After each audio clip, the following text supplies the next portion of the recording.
This panel discussion, featuring guest speaker Dr. Dennis H. Cremin of Lewis University, will talk about the immeasurable impact of magazines, radio, television, and record albums on what we now consider the modern American life during the 1950s. Dr. Cremin will be joined by Executive Director at the History Center, Carol Summerfield. Dr. Dennis H. Cremin is History Department Chair at Lewis University, located in Romeoville, Illinois. He is an author of the award-winning Grant Park, The Evolution of Chicago's Front Yard, and curator of several exhibitions. Dr. Cremin also teaches courses in the history of United States popular culture at Lewis University. And with that, please enjoy the presentation. We're going to have a dialogue going back and forth. We're going to alternate between slides. One of the things that I want to stress is how unusual it's always unusual times, okay? But coming out of the roaring 20s, going into the Great Depression, and then right into World War II. And World War II makes a significant change, as wars tend to do. And I'm just noting a few things in terms of demographic shifts. You have 900,000 Blacks in the military, segregated, and you have high points with like the Tuskegee Airmen and others. But this is really important because there's equality under military law. So everybody's treated equal under military law, and that's a significant difference. Women, we've got Rosie the Riveter. So we have this whole idea of women in the workforce in serious ways. And we'd seen it before in World War I, people driving taxi cabs in England and different jobs. But this was heavy work, working at the Kaiser factories out in California, working on aircraft. All of this major work is going to change the role of women, at least for a time here. And then this idea of, I'm just going to call it gay rights. If you left Iowa and you went to Los Angeles or Long Beach, quoting the 1939 film, The Wizard of Oz, you are not in Kansas City, okay? There is just a whole other world that's going on that you might not have ever experienced before because you were on a farm somewhere here in the Midwest. And all of a sudden you're with people and you're having conversation and experiences that are different than what you had before. So all of this seems to come together and create a significant demographic shift. So you come into the 1950s and all of a sudden there's this transition, right? You start to see this new mood. And one of the most interesting aspects of sort of the demographic change is that you see a rise in the middle class that was not seen before, has not been seen since. Some of that comes out of union jobs. Some of that just comes out of the general flow of the economy coming out of the war. And the other thing that's really interesting is the United States embraces this idea that they are part of this new global model, right? That we as Americans sort of have the ability to traverse the globe. That narrative just plays all the way through this decade in ways that have influences to today. And what we also see is with the Great Depression, we have a mass reduction in housing stock. And so we have this pent-up demand that's going to hit that starts with the Great Depression, moves through World War II because you can't be building houses then. And all of a sudden you come out and we talk about the baby boom. And then how is this going to happen? Because people aren't necessarily going to live in, I'll call them tenements, but apartments and so forth. So we have this suburbanization and this boom. And so this is going to transform how they're going to live. And we also have all-time high production, right? The war has been producing, Kaiser's producing a Liberty ship a day. They're producing tanks and aircraft at an alarming rate. That last scene of The Best Years of Our Lives, that film from 1944, where they have all of these brand new airplanes and now they're blow torching them apart. It's a shocking amount of change in technology that we're going to see coming forward. Right, and we'll talk a little about how that plays out in a minute. So the other thing that changes, which is a super fascinating shift in the American demographic, and that is this notion of the nuclear family, right? Built around this idea of the nuclear model. And for the first time, the notion that you are not living with multiple generations is completely brand new. When we were working on a couple of the exhibits earlier than this, one of the most interesting statistics between 1920 and 2020 is the age difference of when you move out of the house is only about a year. Right now, kids are moving out between 21 and 22. Back in the 20s, they moved out between 21 and 22. Except in the 1950s. In the 1950s, kids move out at the age of 18. So you are an empty nester way earlier in this window of time, and you also do not have your grandparents living with you. Like, this becomes a much smaller footprint of family that is living in a household. And with that, changes in the way houses are built starts to be informed.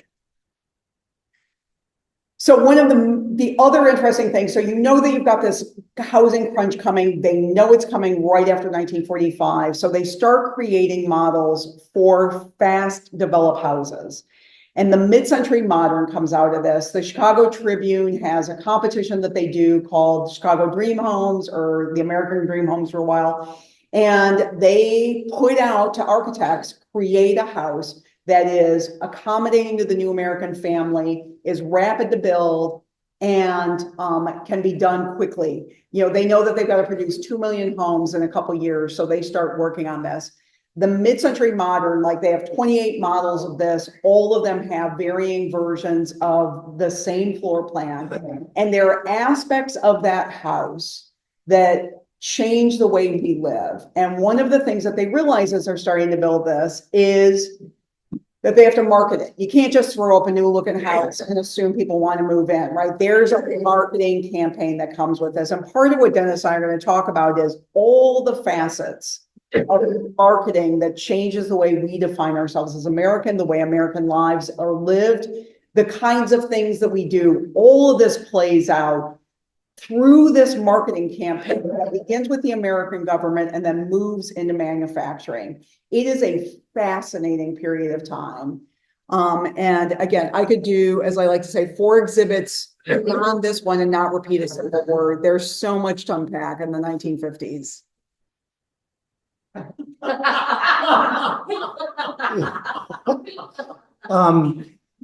So as we're coming into the 1950s, we move from the powerful image of Rosie the Riveter into a return to domesticity.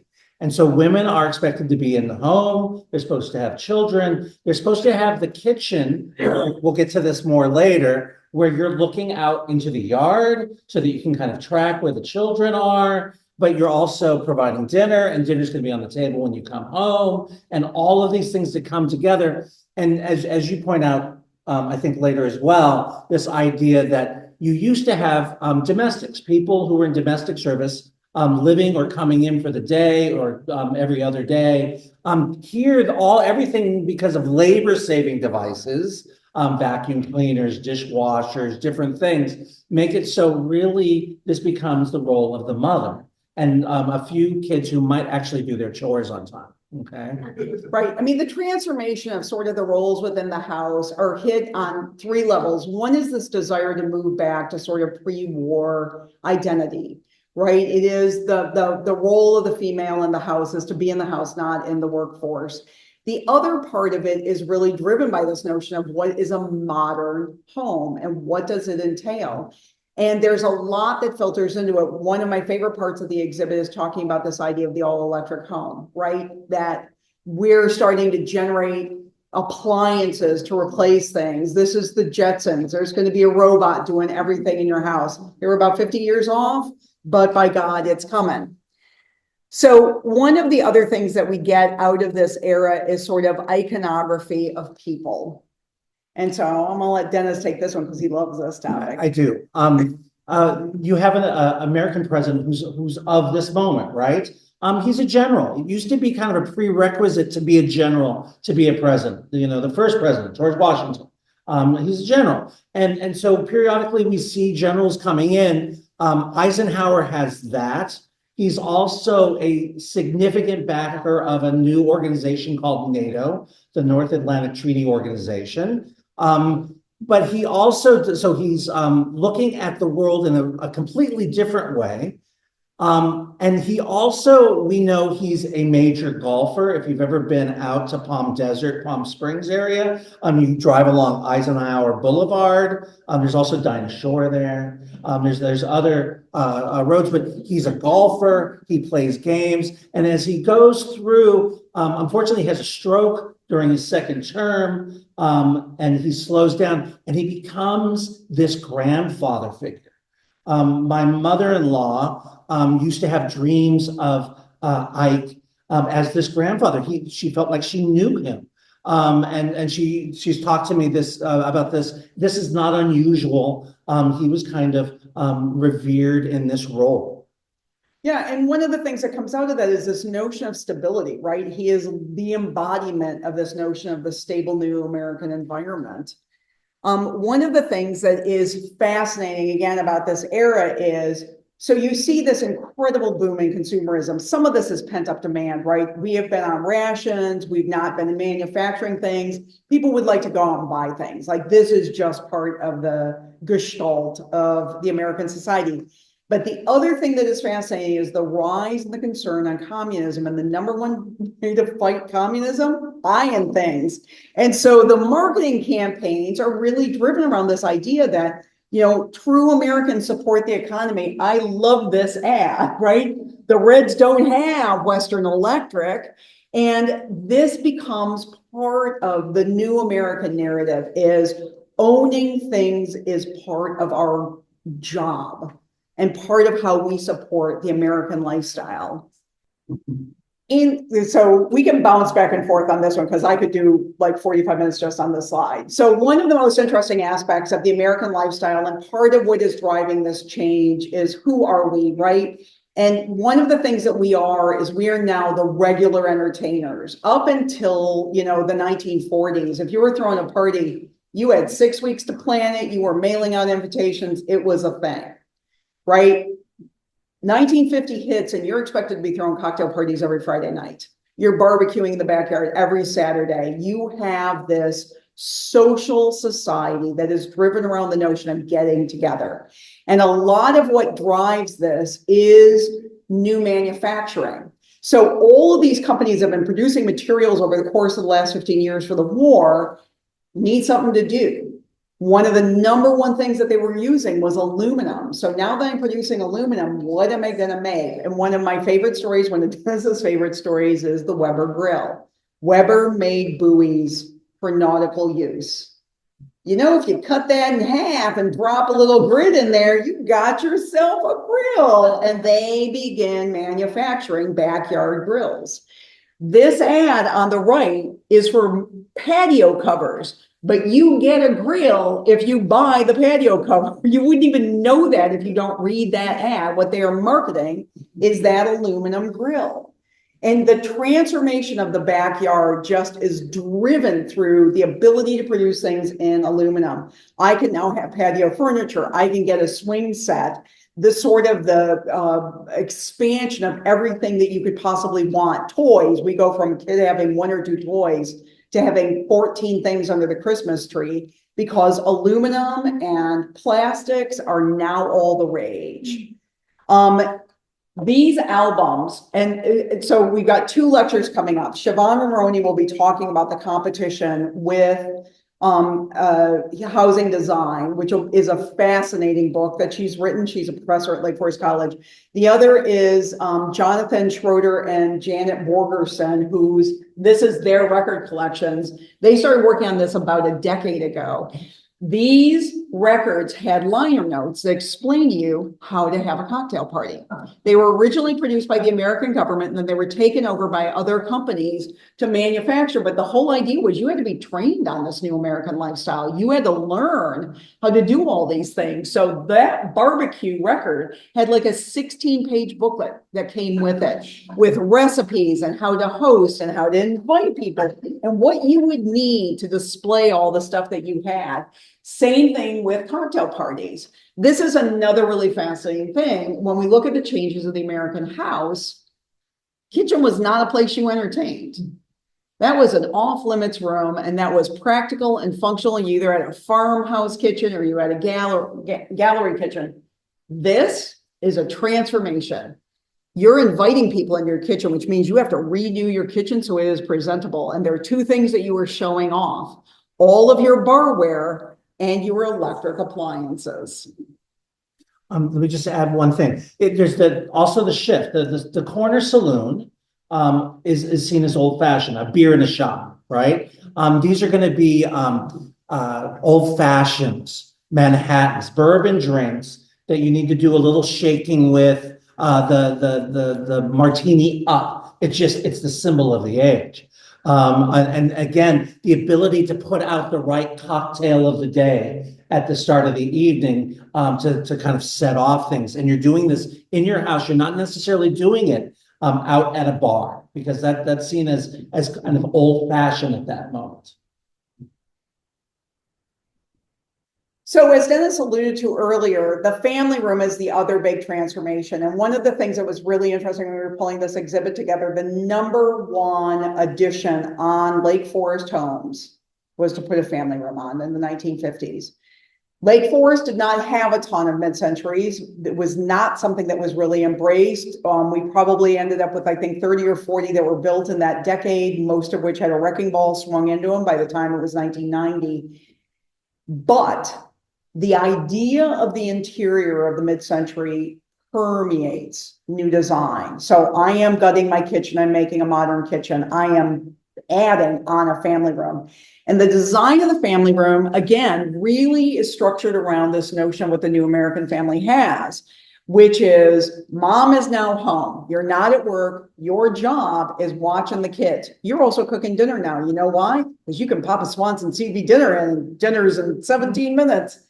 And you need to have an eyeball on the kids while they're doing homework, while they're watching TV, while they're listening to records, or while they're playing in the yard. And so the entire structure of the family room is a back room that is designed for family entertainment that keeps the parents involved.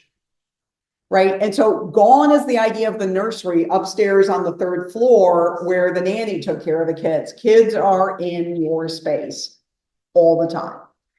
And so that is a huge shift. And you can see, again, in our lovely marketing albums, what the expected family dynamic looked like.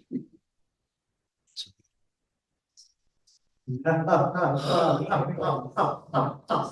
the blue of the night meets the gold of the day, someone waits for you. Craft Music Hour on the radio is the #1 show coming through the 1940s. And that's his theme song, right? You bring him right into your home. And he is massively popular, and everybody drops in on that show. And we have him as in Going My Way, 1944. He's not the stuffy priest. He's the guy who plays catch with the boys. He stayed out. Why was he gone? He went and played golf. He had a girlfriend for a time. This couldn't be. He's Father Crosby. So we have this interesting idea of what a father is. And as we go into the 1950s, we don't get the rest of the story until later, that he was kind of an absent father, but that he is Father of the Year, voted this. Dixie Lee Crosby unfortunately dies of cancer, but he has the 4 sons, and he's the guy who's at the barbecue. He's got the right joke. He's got Hope. Come on, he's got Bob Hope right next to him. And Dorothy Lamore's around the corner wearing a grass skirt. It can't get any better. He is the definition. We on a certain level, we don't think of him as that cool at all, right? Many of us would fall in the Frank Sinatra side of things, but it's Crosby, okay? And don't forget the power of White Christmas. The #1 greatest selling single of all time, still played every Christmas, right? and the whistling and the whistling. All of this, Crosby's crucial to our understanding of this period, and he puts the pop in the modern. Yes. You know, and again, I love this image of him holding the pipe, right? This is the sort of suburban man just encompassed in an image. So as we move in, so you've got sort of how the men are portrayed, right? We get there, it's grandfather, it's father, it's stable, working, you got the car in the garage. So you've got this notion of that, and then you get into what is the role of the woman besides taking care of the house. And there's some, and by the way, again, one of my favorite things, how we designed this refrigerator, it's femineered. Even a woman can use it, because you know how complicated the refrigerator is. Yeah, and they're just ad after ad after ad. Ads about cleanliness, ads about products you're going to use are all targeted toward the woman, because a woman's job is to manage the home. And all of these newfangled things are designed to make her life more efficient. There are a million ads in which the woman is out shopping, and underneath it, you know, it's a picture of her with some shopping bags, and it'll say, "I'm doing the laundry." Right? Because the machine is doing that at home. And this notion of the automation of the things that a woman is responsible for are to make her life easier. Statistically, the reality is they actually end up, women put a lot more time into the home, that it is not a cost savings. They just get more added onto their plate. So this sort of shiny, beautiful kitchen, this comes out of House Beautiful. All of these magazines are marketing to you, telling you how are you going to change your home to be the modern American family. There are a bunch that tell you how to retrofit your older home. It isn't that you have to go buy a modern home. You just have to convert the inside of your home to look like this. And there are a bunch of manufacturing things that play into this. Formica, you want your kitchen in pink and blue? We can make that happen. You need a floor that is 17 different colors? We can roll that out for you. And all of a sudden you can start to see the influence of the manufacturing again, where the desire to mass produce multiple color versions of everything just plays into the idea that I can make my home my own. It is a fascinating new era and decorating as well. And then the other thing, again, this is just, you know, part of the core of what I love about this. Food, just what we're eating in the 1950s is, again, just a massive shift. So there are a bunch of things that come about. The deep freezer, brought to you by the Morrison family and Harold Morrison. So you can thank a Lake Forester for the fact they have a freezer in your home. The refrigerator, one Aspic. Who remembers Aspic? Whoever ate that stuff? Yeah. So sorry that didn't make it come back. Why does Aspic exist? Because I can show people I have a refrigerator without having to say it, because the only way you can make this is to refrigerate it. And so all of these new food items that are designed to showcase appliances become all the rage. Blender drinks and toaster foods and all of this stuff that allows me to create the quick and easy, or to use whatever my appliances are, starts to permeate American society. Refrigerated sections in grocery stores start to come in, the expansion of what we're getting for canned goods. You're now able at this point to ship across country in refrigerated trucks. This is new, which means that we now have access to pineapples.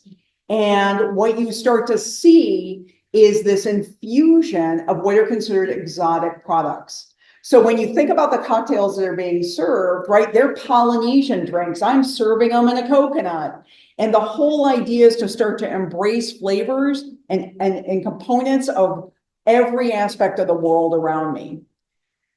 So Julia Child, the only person I have ever waited in line to get an autograph from, is sort of the end result of what happens over the course of the 1950s. One of the most interesting things that happens on television, you start to see local television focus on cooking shows. And it is the local housewife who's showing you how to make things. And there's a woman out in California who literally starts showing you how do you use avocados, how do you use pineapples, how do you use coconuts in everything that you're doing. That show catches fire. Like everybody wants to watch this because if I'm in Minnesota, you know what I want to be able to do? Serve a pineapple upside down cake.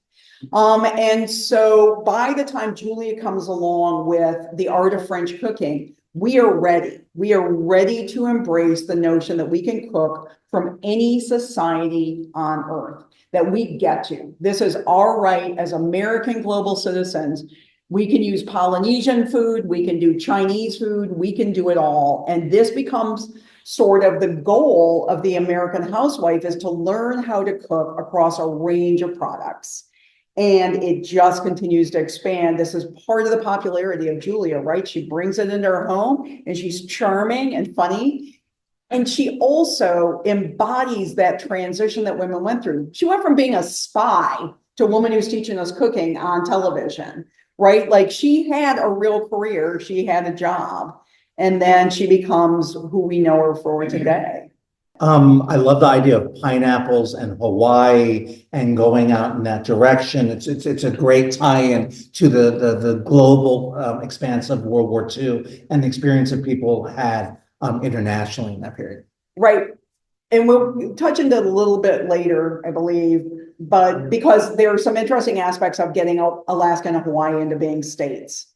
So then, you know, the main part of what drives all of these changes, right? How are we selling this to people? Besides advertising, you've got culture, and it's coming in, and it's coming in every day now.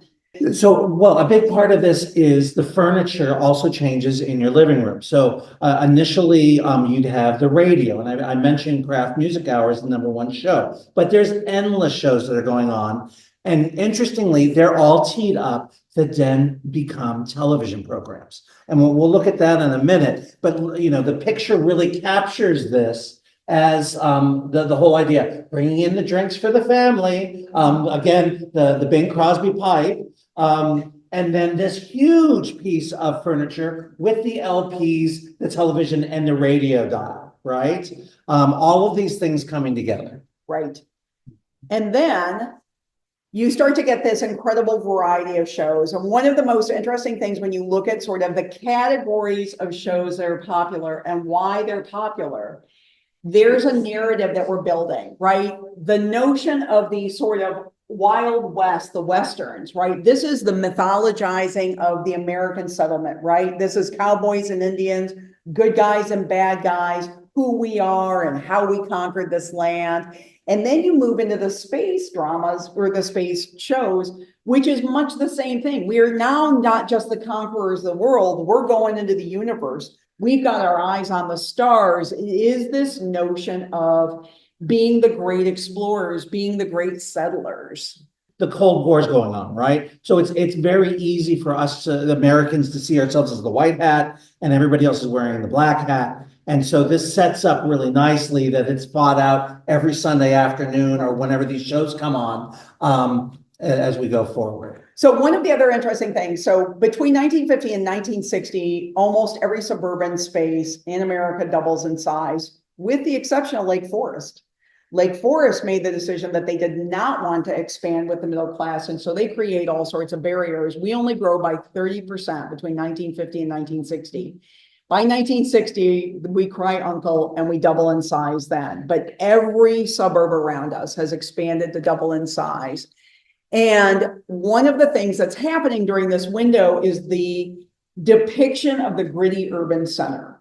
So all of these crime dramas, all of these urban dramas are centered around the notion of the scary urban center, right? This is one of the narratives around who we are, right? Suburban America, idyllic, pristine, you got the kids in the backyard, they're on their bike, and you know, the only problem is Eddie Haskell. You go into the city and I've got, you know, terror and killers and stalkers and all sorts of things. And it is a fascinating dichotomy of the American projection of who we are. And it does not end until well into the 60s. And I'll just add, I see Peter Gunn up there. You have all of the music of Henry Mancini, right? And Peter Gunn's the best example of that. And every crime series has to have that horns and jazz and all of it coming at you all at once. It's pretty great. So one of the things about these stories is that they are predictably two-dimensional in terms of what they say. They are reinforcing the stereotypes of the American past. Beulah is just one of the most interesting shows. It's on for about 7 years. She's the maid that takes care of the Suburban family. She's got a ne'er-do-well boyfriend. They go through 4 women to play Beulah in the course of 7 years, because after about a year and a half, every one of these actors is like, nope, I'm out. And you can see, so, again, the depiction of the cowboys, the Mexicans, like all of it, it just becomes this sort of Speedy Gonzales portrayal of characters. One of the most interesting aspects, though, of this era is the depiction of the working class, right? And that's the honeymooners. And it is this notion that, they're sort of the salt of the earth characters. We love them. We love them to this day. And even with, Ralph's constant physical threatening of Alice, we're like, yeah, no, but he's charming and we know he's not really going to do it. So it's great. There's a lot of, sort of stereotyping of the tropes of American society that just exist throughout this entire era. And we see it as it goes forward. We move from the honeymooners out into the suburbs with the Dick Van Dyke Show, right? And we have Mary Tyler Moore, and they're dancing in their living room. He has that great trait with physical comedy. When he dances, it's so funny, but also tripping over the ottoman, right? Or doesn't he? Or he misses it. And he switches it up all the time. But this idea that they've moved out of the city, they were in the city and now they've moved out and they're going to have their child, and this is all going to move forward. Right, but they're still in single beds. They're not sleeping with each other. We still have the Hayes sort of restrictions around this. I mean, it's a fascinating depiction of sort of American society. I love the fact that Dick commutes into the city to do his gig writing. And, in the meantime, Laura's at home running the household and getting into trouble. I could do an entire hour, by the way, on Bewitched versus I Dream of Jeannie. So the other part of this that's really fascinating is, why is this mythologizing in the past taking place? There are some really interesting transitions that you get in this window of time around the way we see Native Americans. So, you've got the settler story, which is the natives needed to be driven off the land. But the other thing that you start to see is, again, the development within this era of the sort of sage Native American, the one who knows and understands the land, the one who appreciates, the value of nature, that there starts to be this embracing of, again, a stereotyping of the Native American that becomes the definition of the American. Right? This is no longer a them and us. We start to incorporate into our narrative that we are in our own ways Native American, that we honor what they stood for, and that we are carrying that forward.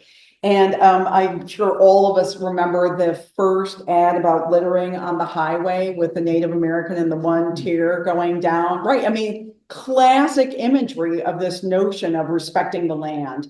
It's a really interesting narrative. There's a great book called Playing Indian, written by Phil Deloria, that talks about why the Boy Scouts were such an important component of Americanization of our boys through all of these things that are basically pulled out of Native American culture. You've got camping, you've got hunting, you've got fishing, you've got archery, you've got all of these things that boys were expected to do, all pulled out of Native culture in order to be the American Boy Scout.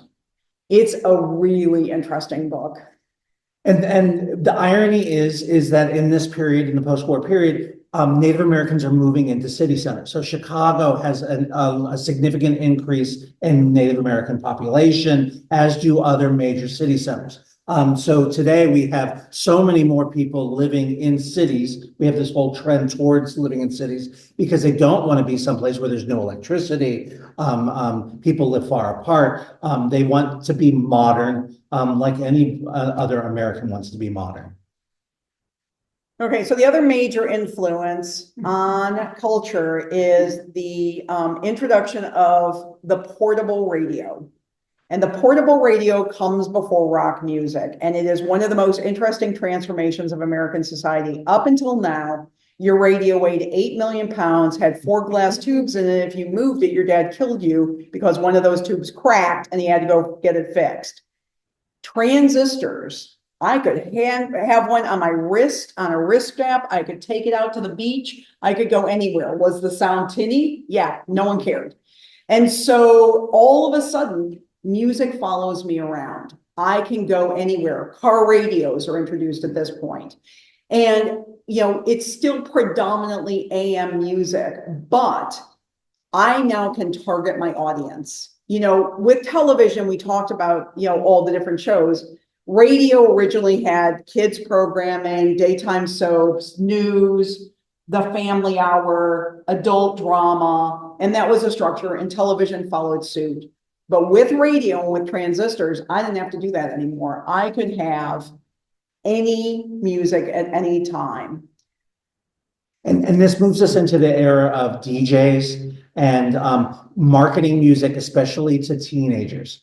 And so this is going to have a large impact because prior to this, you're listening to the same radio shows. There's kind of a homogeneity of this, and it's happening in one place. All of a sudden, you have your transistor radio, and you can listen under your pillow. I used to fall asleep to baseball games as a kid. And so all of these things kind of going forward where I was told to go to bed, but my God, they're on the West Coast. I got to hear it. And so there's that. Can we go to, yeah, go ahead. Yeah. So the one other thing that was super interesting about AM radio, which FM ends up sort of ending is, again, we're all of an age where you probably listen to AM radio at night. You could hear stations from hundreds of miles away. And so that was one of the big games, right? Which is, what can I get? What stations can I find? And part of that is the way the AM radio bounces off of the edge of our atmosphere, carries those sounds. FM doesn't have that. So I can't get Kentucky from my home in Ann Arbor on FM, but I could on AM, and it meant that I had a lot more breadth of music I could listen to, because even though CKLW was the only station in Detroit that played rock music, I could get other stations at night. I could hear country music at night if I wanted to, which I didn't, but you know, there was a lot that we could garner out of the music era. And we could talk about this topic again, 45 minutes on just rock and roll. But Chuck Berry, he goes and works in a factory during World War II in Detroit. So he leaves St. Louis. He goes back to St. Louis, gets involved with a rock band, and revolutionizes the #1 song in 1955, Maybelline. His ability to write about cars. And think about these cars. They look like spaceships. They're just amazing. They look jet fueled. And they're fast. And so this idea that you have a radio and you're listening to this when you're driving fast and you're young and you're going out, and Chuck Berry is there to bring this all to you, but it's also going to change the race line, right? That a lot of people are saying, Chuck Berry's fine. I enjoy Chuck Berry. So this is going to create, it's not absent that Martin Luther King is in Montgomery in 55 with the Rosa Parks and the bus boycott. All of these things kind of go together, but on the popular side, I would put Chuck Berry at the top of that. All right. And so then we're going to just route back really briefly to going global. So there are two things that come about, right? At this point, we're starting to position the desire to take Alaska and Hawaii and make them states. But to sell that, we have to make that palatable to the American people. They're exotic. These are not, this is not Iowa, right? And so the way that we start to market that is super fascinating, is through the introduction of the arts and the music out of these two. And wouldn't it be great to be able to go to some place that feels Polynesian, but you can still use the American dollar and it's only 4 hours away from LA? That's the marketing campaign that begins. And the whole idea is that we should own these spaces. They should be American because we're able to absorb all of this. The other thing that's super interesting about this era is, so in 1950, after the war, you know, the people who are going to Europe are ones who are going to tolerate the fact that we bombed a bunch of it out and it's getting rebuilt. So the number one travelers in this window of time are 18 to 24 years old. And the reason that they're going is because they don't care. They'll sleep in the hostels. They'll help build things. And what they come back with is this center of adventurism. And when they want to listen to the music, they're not listening to the things their parents listened to. So I grew up knowing the 1920s, music of Italy, because that's what my grandfather played. I had a great experience with a German exchange student about 10 years ago. We took her to one of the German Oompa bars and restaurants, and they're playing all the songs we know. I'm not even German, I know all these songs. She had never heard one of them. They don't play there anymore. So we have two things that are taking place in America, this sort of registration of your grandparents' European life, right? 1920s, 1930s, the food we eat in an Italian restaurant has been 1920s food. That lasagna is not served in Italy anymore. I can promise you. But it holds on to our traditional values. What you were starting to see in the 1950s is people had gone back to Europe and they want what they're serving now. They want the music they're playing now. So when they come back and they get married, they start having kids, they want this music in their home because it reminds them of their adventurous youth. They're not looking for the nostalgia play. They're looking for their own lived experience. And so you start to see, and you think about, Herb Alpert and the Tijuana Band, right? Why is that such a big hit in the 1950s and 1960s? Because it reminds us of our trips to Cuba, right? It brings that experiences back into our living room.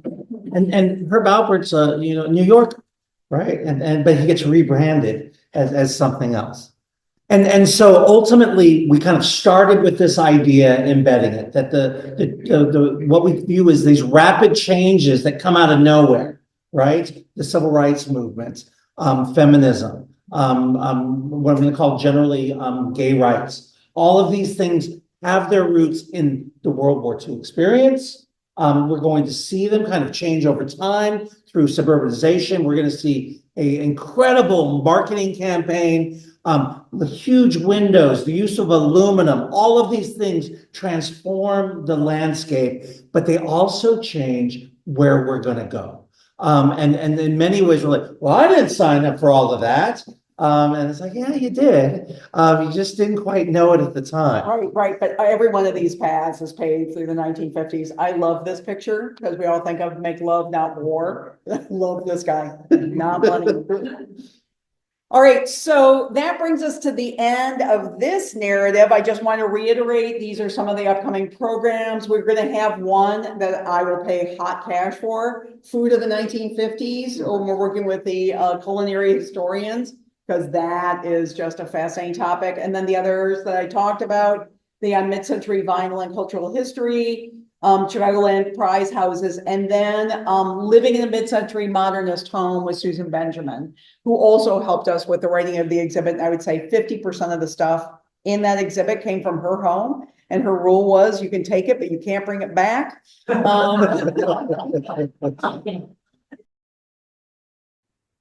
Did the fact that the Rosie Riveters of World War II and their husbands coming home with paychecks, the woman making a pretty good dollar in the factories, I would assume that would help them buy their first home, having that bankroll. That was part of it. The other thing that came out in the 1950 was the 30-year mortgage with a fixed rate. And so there was up until then, there wasn't a lot of financing available there. Up until the war, it was balloon mortgages, 7 years, and a big lump payment at the end of it, which most people could not swing. The other thing that really helped was the GI Bill and support with FHA loans. And that provided a lot of support. But the reality really was those homes were, $8,000 to $12,000, that if you were making $14,000, you could make those home payments. The first home my dad bought was $12,000 mid-century modern. And so they were reasonably priced homes on reasonably sized lots, and they were just affordable by the middle class. I would just add, part of coming back from World War II was every soldier gets his job back, right? So that's the promise. So that leaves the women out of the factory for sure. And there's a great documentary on this on Rosie the Riveter, and they interview these women. They're like, no, that was hard. We did not want to give up our jobs. And so that definitely plays in on this as well. Could you elaborate perhaps more on that in terms of our corporate and business and political elites endorsing this consumer lifestyle, this mid-century lifestyle, if you will, as our American way of life, in response to the Cold War, as part of this is who we are and how we defeat and counteract their narrative about their workers' paradise, and also the extent to which dissent in the 50s, as opposed to the 60s, would have been criminalized, blacklists and such. If you don't subscribe to this American way of life, well, you're not going to be a part of it. And good luck trying to get a job. You know, the chances were really good, even without the fight against communism. Consumerism would have really bloomed in the United States. There was pent-up demand, and one of the biggest things was it was American to support the restructuring of the factories in the manufacturing of new materials, right? In order to keep everybody at work, I have to buy things. The other thing was that, you know, you now got television advertising for the very first time. And so you can make everything look glorious, right? So the idea of owning a car, the idea of having the Oster blender, all of these new things are just part of the new American lifestyle. The other thing that they're seeing in this window of time are images of the Eastern Bloc, right, where the housing is horrifying, and they know that they've got food lines and all of the sort of lack of growth you see coming out of countries that have basically gone communist after the war. And so all of this notion that we have materials is celebrated by what we can buy and what we can do and where we can go, that sort of freedom. But there is this sense of entitlement that comes with that, that if you don't understand that, if you're fighting against that, you are just at your core not American, right? And so there was a little get on the train or get off that came with that window of time. And I think a lot of that was driven by just the general fear of what was coming.